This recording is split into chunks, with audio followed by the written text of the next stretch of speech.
Hey guys, Coffee here. I'm just going to be talking you through the newest version of the CoffeeHUD, going through all the stats, talking about some things that have been updated since previous versions. So one of the major differences you could immediately see is there is a new grouping. So this is a new post-flop grouping for limped pots. And so the way it works is you have two post-flop groups, one that applies only to min-raised and 3-bet pots, and one that applies to limped pots. And so you can more easily structure, which HUD you sort of look at depending on which pot you're in. So it's the same thing with a big blind. There's limped stats and min-raise stats. I'll go through those in a few minutes. Let's start out though with the pre-flop. So the way we have pre-flop organized is it's structured by stack depth, and as well as having a total version. Now, these stats, this is open, so this includes all different kinds of opens. This includes open shoves, min raises, 3x's, 4x's, etc. So this is a useful stat because you can sometimes tell the difference between villains, how often they 3x versus how often they min raise, for instance. And so immediately you can see with these stats that I have on Leo Spaceman, who's actually Ryan from HUSNG.com, so he doesn't mind. So you can see immediately a difference here. Open is 85, min raise is 20, limp is 5. And so that actually tells me that he's been opening to a non-min raise size, 65% is range, min raising 20%. That was deep stack because we're playing a turbo. So that's the open stat, and so it's really useful. And as stacks get really shallow at this bottom stack depth, open just does everything. There's a small min raise. This actually only applies 4 to 8 big blinds, and otherwise we just do open because you don't want to have too much. If someone 3x is deep, this shallow, it's effectively an open shove anyways. So essentially, I've just put open shove into open. All right. So then there's min raise. Then there's open shove. And one nice thing to know about open shove is that if your opponent, for instance, bets all their chips except for one, that'll still count as an open shove. I do have settings set so that once your sizing is sort of big enough, depending on the stack depth you're at, it'll just count it as an open shove. So there's no way to sort of trick the CoffeeHUD by using slightly smaller than all-in sizes or something like that. It'll still count as an open shove.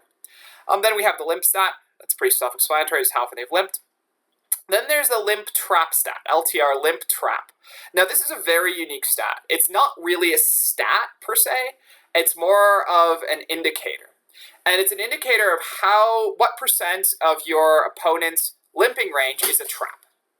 And it's not a perfect indicator, but it is pretty good. You will get a pretty good sense of it. The way it works is it looks at all hands that went to showdown. And if it was a hand in the trapping range, it'll count that as a trap. But then it makes sure to only count instances when hands have gone to showdown, but also counts instances when your opponent limp folded. Because if you raise and you folded, they weren't trapping you. So it sort of uses all the times we knew our opponent was definitely trapping and counts those, and also counts all the times our opponent we knew he wasn't trapping. Now there's some ambiguity in between. There will be some times where we didn't know whether he was trapping or not. Those hands get essentially ignored by the limp trap stat. So in a sense, we're trying to, limp trap stat is sort of is a pretty good indicator, but it does suffer from sample size issues, maybe even more than other stats. And if you want more info about the limp trap stat, you can check out there's a HUSNG.com, I think, post about it. There's also on my 2+2 thread, there's also more detailed, all the different ranges and stuff are listed. Then we have limp fold. And now the reason there's limp fold and then versus all-in is these are two separate stats. This is limp fold versus non-all-in raises. This is fold versus all-in raises. So this is actually a new stat, folding versus all-in raises. It was not included in the original CoffeeHUD. But this differentiation between limp folding versus non-all-ins and all-ins is something we've now included, and it is very, very important. It's one of the really important things to separate, because there's a very different range. Calling your ISO non-all-in versus your shove. This is limp raise, so just how often they limped and then raised when you sort of 3-bet. When they limped, you raised, and they shoved all in, for instance. That's a limp raise, and that would get counted in this stat. Here we have fold versus 3-bet, and again, this is fold versus non-all-in 3-bet, until very shallow, essentially. And then this is fold versus 3-bet shove. And then this is 4-bet frequencies. All right, that's pretty straightforward. On the big blind side, we have VPIP. That's just how often they played versus an open, essentially. This is exactly how often they played versus a min raise when it gets shallow. Deeper, I think it includes some larger ones. I don't remember. But this is versus min raise is shallow. Flat is how often they flatted your raise. So called call open shove is how often they called your open shove. Again, open shove is sort of well defined. So if you like to shove for a little less than the pot, I mean, again, all the stats will work correctly. Don't worry about specific. You can leave one chip behind if you find it makes you lucky. So then this is 3-bet and 3-bet shove. Again, 3-bet is not all in 3-bet. 3-bet shove is a 3-bet shove. And again, there's sort of a cutoff for what makes a 3-bet shove. Again, you can't put in all of your stack except for one and expect it to not count as a 3-bet shove. It will. All sizes that are big enough count as 3-bet shoves. We have fold versus 4-bet. Then we have ISO. So ISO is raising a limp. It's sort of obviously in heads up. It's not really isolating anything, but that's the common term for the stat of raising a limp. It's a little faster than saying raise limp. So it's ISO. And again, we have ISO not all in on the left and ISO shove on the right. And again, the shove is defined pretty well. All right, so then let's look over at the post-flop section. So this is again in min-raise pots. And so I just have c-bet. This is flop, turn, river, c-bets. This is fold. So this is a little bit different stat, this one. This is fold after c-betting versus a raise and versus a barrel. So the flop is how often they folded to a check raise on the flop. The turn is how often they folded once you check raise, they flatted you, and you bet the turn. So this is how often they fold to barrels, this turn stat, on the turn, after check raising. This is just 3-betting the flop. So I c-bet, your opponent, sorry, maybe he c-bet, I raised him, how often he bets again, how often 3-bets on the flop.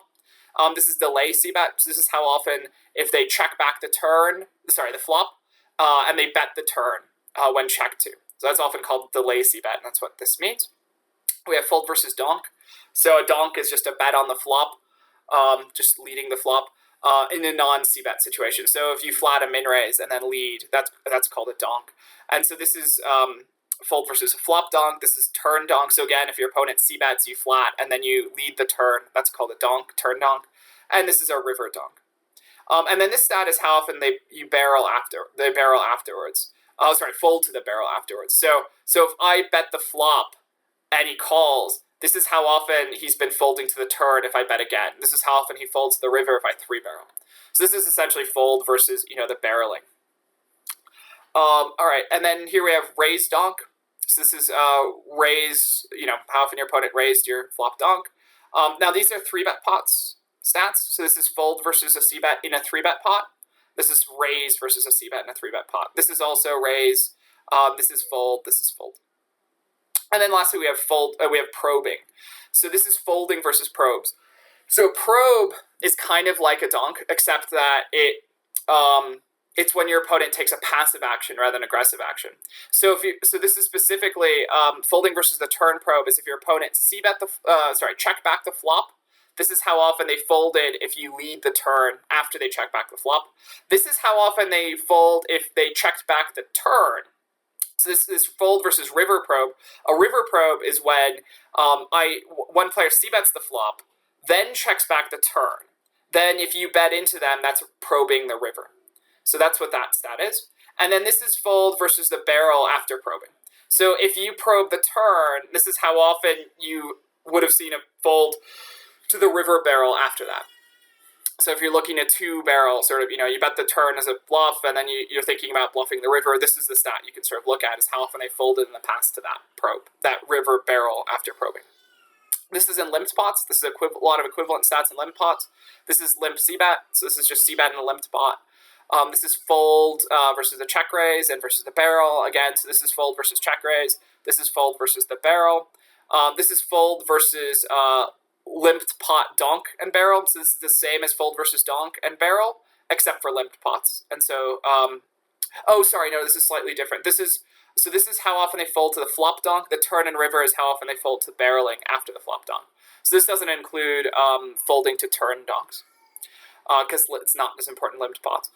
Fold versus ISO c-bet, that's just fold versus if your opponent ISOs you pre-flop and c-bets, the flop. That's how often they've been folding to an ISO c-bet. This is how often they've raised. Next, we can look at the out of position stats. So again, these are going to be sort of like the inverse or the mirror of these. So we had c-bet, now we have fold versus c-bet. This is raise versus c-bet, and this is raise turn, raise river. This is raise and barrel. So this is if you check raise the flop, how often they barrel turn and then barrel the river. This is fold versus 3-bet.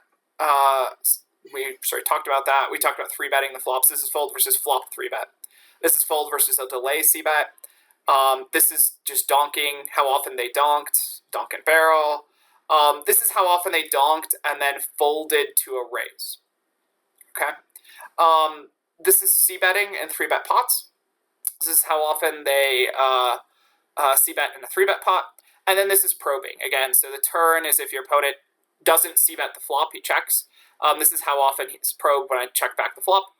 This is how often he's bet. This river one is how often he's bet when I've bet the flop, check the turn, and that's how often he bet. And this is how often he barreled after probing the turn. Then we have fold versus, this is the limped pot stats. So again, we had limp c-betting. Now we have fold versus limp c-bet, flop turn river, raise versus a limp c-bet, limp donk and barrel, ISO c-bet. And just one last word about c-betting stats in general. So a turn c-bet is defined as being a turn c-bet only if you bet the flop. So this is how often you sort of bet. So this is how often you bet the flop. This is how often you sort of bet twice in a row, flop and turn. And then this is how often you bet 3 times in a row. All right, and I think that takes us through all of the sort of major stats. Then there's some other stuff that can be useful. This is a hero HUD. Unfortunately, the way PT4 is structured, you can't really make a very good hero HUD. It can't look at your opponent's stats in a sense. You can't have a hero HUD that's different for every player you play against. So it just shows either your lifetime stats, which is kind of not very useful, or the stats just from the game. By default, we have it set just to show stats for the game you're playing. And that's sort of the best option. But you can, the stats names are the same. You can just look at how you've been playing. The other sort of bubble to look at is this one player name bubbles. This is sort of just to identify what player you're playing against. This is all the hands you played against them. And this is some aggression frequencies. This is how often they took an aggressive action as opposed to a non-aggressive one. Some people find these useful. They're nice little indicators. They can give really good, simple advice. And the color coding can help you sort of identify aggressive strategies. I'll get back to the color coding in a second. So then lastly, one nice thing to know is if you click on your opponent's name, you can see winnings so far. This is in chips. And so this is how often he actually won versus me, and this is his EV adjusted. So he's beating me so far over the sample that this is at. Like 5 games. But it's nice to be able to, in game, if you're not sure how you've been doing, you don't want to go into your graph and, tell it yourself or whatever, you can just click on their name and then you know how you've been doing so far.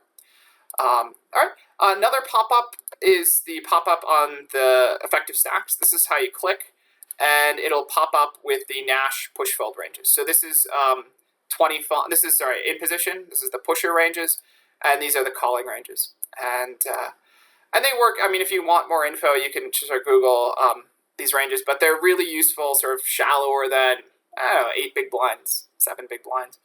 You really shouldn't be using these ever any deeper than 10 big blinds.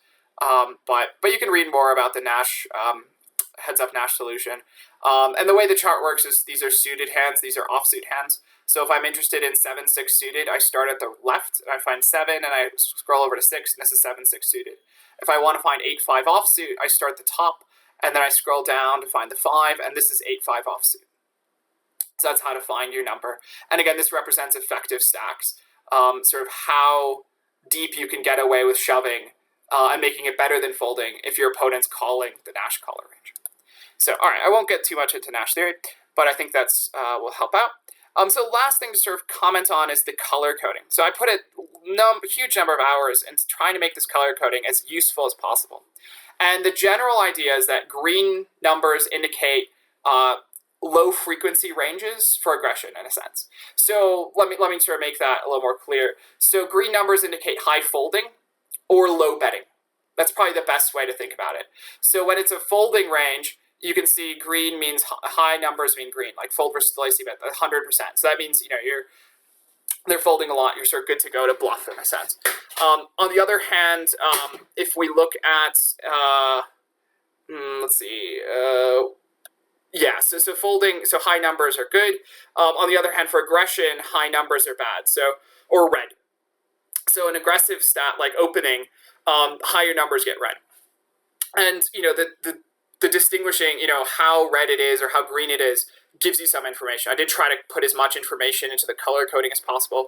It's meant to be sort of give you some ideas of, okay, this range seems a little bit on the tight side or a little on the passive side, at least compared to other opponents or compared to some theoretical considerations. So just stuff to kind of, get your eye glancing at that. This player is playing pretty wide out of position. I'm not seeing a lot of green there. Maybe he's not ISOing enough, deep because his ISO is low. On the other hand, in position, this player is opening a lot deep. And then limping a lot shallower, and I can immediately see that and see the green, min raise green, and so that might be a strong range as well. So you have to sort of want to be sometimes careful. And a white's sort of like a neutral color. It's nothing special in a sense.